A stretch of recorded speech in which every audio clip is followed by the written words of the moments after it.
Hello, everyone. Welcome to another episode of Matters That Matter. I'm Simran and I'm in a conversation with my mentor, Susie Singh. Susie, today I want to talk to you about something that is very important and something very commonplace, and that is trivializing. A lot of times people trivialize other people's feelings or make them feel trivialized, but generally people are not aware when they do so, or this trivializing is not intentional. So if you can shed some light on what trivializing looks like and what is it. Yes, I think this is very important. And at the outset, I'd like to mention again, like you have very well articulated, that trivializing is not intentional behavior. And yet, we all do it sometimes. And so Yeah. today, we're going to speak about what are these specific behaviors so that we can all recognize them and be a little more mindful that we avoid these going forward. So let's examine when somebody comes to us with a problem, what is it that they are really doing? Very clearly, they are laying themselves bare, their emotional state. They're putting themselves under a microscope and they're urging us to see their pain. Yeah. They are saying, listen, I'm really hurting. Something is troubling me. And I want you to hear me. I want you to feel my pain. I want you to understand what I'm going through. Yeah. And this is a call for support. Mm. That's what they're really doing. And what is it that they want from us? They want us to be able to help them feel better about that problem. Yeah. Now, what's interesting is that it's so clear that the objective ought to be, when someone comes to us, we must create a situation for them, listen to them, or hold the space for them in a way that they go away feeling lighter than they came to us. But often, with all our best intentions, people can go away feeling more upset than they were when they arrived. Right. So where are we going wrong? What are we doing which defies our best intentions? And this happens a lot with our loved ones. It happens with our kids, with our parents, with our partners, with our love interests. Why is that so? Because, these are relationships that we're invested in. Yeah. We want to be there for them, and yet we unknowingly, unconsciously end up pushing them away or making them adding to their woes. Yeah. So let's just examine in this case that we have a problem and we are going for help. We are seeking help because that'll help us relate to this situation. And let's just talk about something topical, which is, let's say I'm employed in an organization and I'm going through a lot of pressure with my work situation. I'm feeling really nervous and edgy because I've had a couple of bad days at work and I'm working really long hours and I'm feeling unsure and insecure. I want to log off my computer and I just feel overwhelmed that what if I lose my job? Yeah. So there are performance anxieties, there are all kinds of things worrying my mind. And I decide to go to, let's say, Mr. Ray and approach Mr. Ray for help. And Mr. Ray is someone in the family, okay? We're going to talk about various people in our family who we're close to, invested in, and whom we are willing to expose our discomfort to and be vulnerable around. And we tell Mr. Ray about, I'm feeling this way and I'm feeling very distressed and upset and I don't know what to do about this. And Mr. Ray turns around, hears you out, or even before you can finish talking, Mr. Ray is going to say, you know what? You should be grateful you have a job. So many people presently are jobless. They're losing jobs. Their salaries are getting cut. Your salary hasn't been cut. You're still getting paid, right? Yeah. Don't you think you ought to be grateful? Why are you lamenting this? you're just worrying for no reason. I don't think you have any cause for worries. You're one of the lucky few right now. How do you think you're going to feel? You're going to feel judged. Yeah. And you're going to feel, you may even feel shamed. This is something that I call bright side blasting. Because what you're actually telling that person who's come in feeling very heavy is that, you're looking at your glass half empty, and you're not being grateful. You are not looking at the silver lining. But he didn't come to you for that. He came to you because he wanted to expose his heart and put a head on your shoulder and feel comforted. And even though our intention may have been to be helpful, and we said all of those things because we hoped that we could shift him from being unhappy or miserable to being a little grateful and better, but we've actually ended up discounting this person's pain. So the first form of trivializing is discounting. And we should be very wary when people come to us that we do not discount the discomfort they have arrived with. And so now that we have been discounted by Mr. A, we have decided to go to Miss B. And Miss B hears us out and then immediately jumps in with, be strong, girl, come on. Everybody has problems in life, that's what life is. These are challenges, just rise to them. I don't think you have any reason to feel so down and out about things. It'll be okay, sab theek ho jayega. And once again, what is it that you're feeling? You end up feeling inadequate for not being strong enough. Like you're just not enough. Like maybe you're meant to be more and you're just not more. And you've just been patronized. You're not going to go away feeling lighter. You're going to feel more messed up than you arrived. And so weary and tired and feeling heavier because you've been sort of trivialized twice. You go to Mr. C now. And Mr. C hears your opening statement about how your job is really driving you nuts and jumps in full speed, and you're hoping, oh my God, this person really understands me. But he dives deep into the conversation and says, you know what? My job sucks too. I totally get it. And I've had so many problems. And you know what? My colleague, he's decided to take off just when I put in my leave application.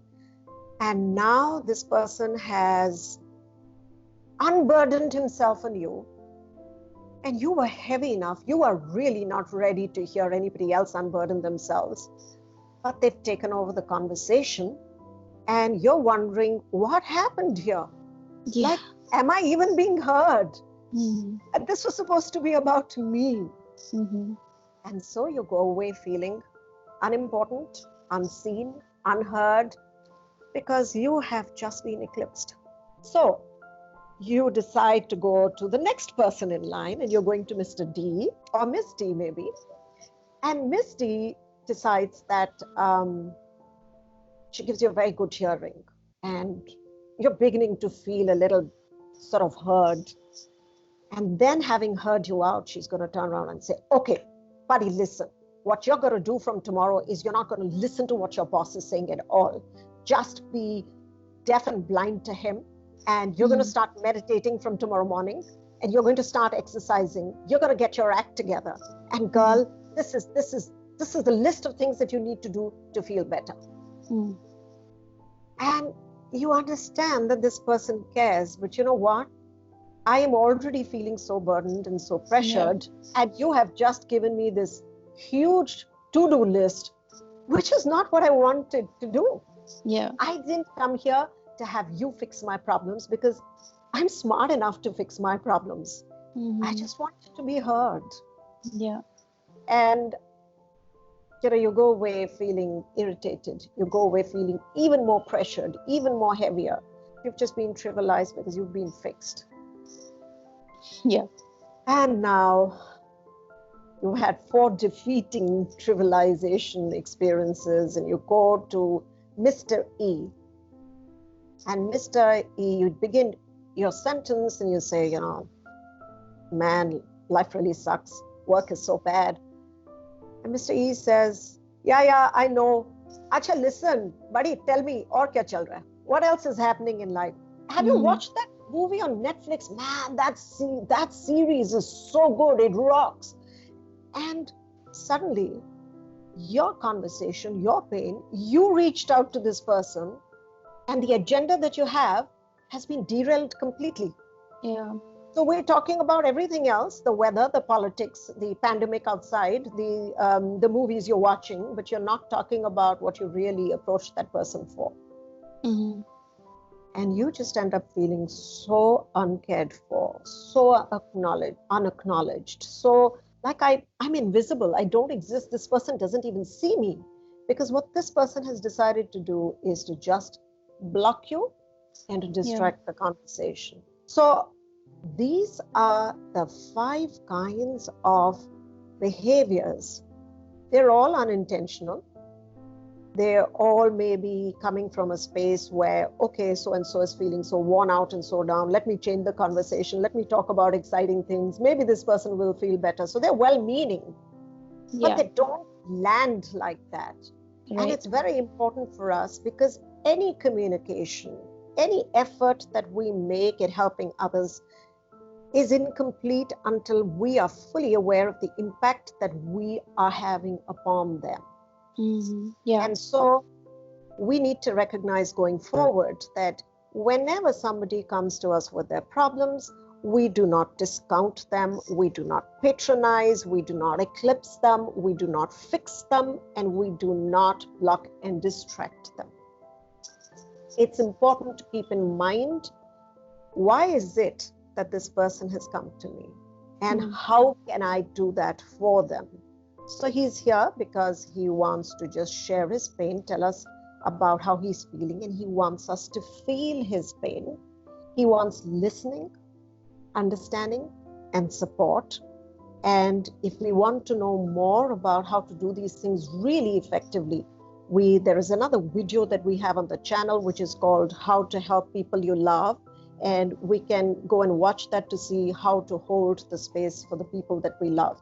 But Right. it's very important that we be mindful about not trivializing them, because then we increase the burden of their pain. So I hope that going forward, each one of us, and it is so strange because Simran, we all end up doing this sometimes. Yeah. So if we can just be a little more mindful about these 5 practices, I've called them out so that we can see that pattern and we can recognize which ones we have a tendency to do more of, even though we're trying to be helpful.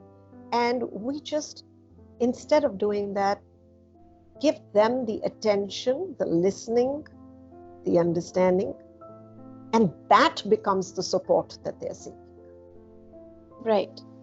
Susie, like you said, it's very, very common and everybody indulges in these behaviors. But a lot of times when the person who's come to talk to you points out that you're doing one of these 5 things that you listed, people generally become very defensive. And sometimes I think their own belief systems, don't allow them to see beyond their behavior. So how to not become defensive if someone points out to us that our behavior has hurt them in some way, or we have trivialized them in some way? So I think the important thing is to understand that most people don't be caught out and called out. You can't be a whistleblower in the middle of a conversation, because that is going to make them shut down. A better way perhaps is to just end that conversation and find another opportunity when they're perhaps a little more approachable, little less defensive, to say, you know what, bring up the conversation again and say, I just want to let you know how I felt. And we do have another video on the channel that's called How to Have Difficult Conversations. Yeah. And perhaps that will really give the viewers a detailed insight into how to do that. But I think calling it out immediately in that conversation can become uncomfortable, unless, of course, you are very skilled at navigating difficult conversations.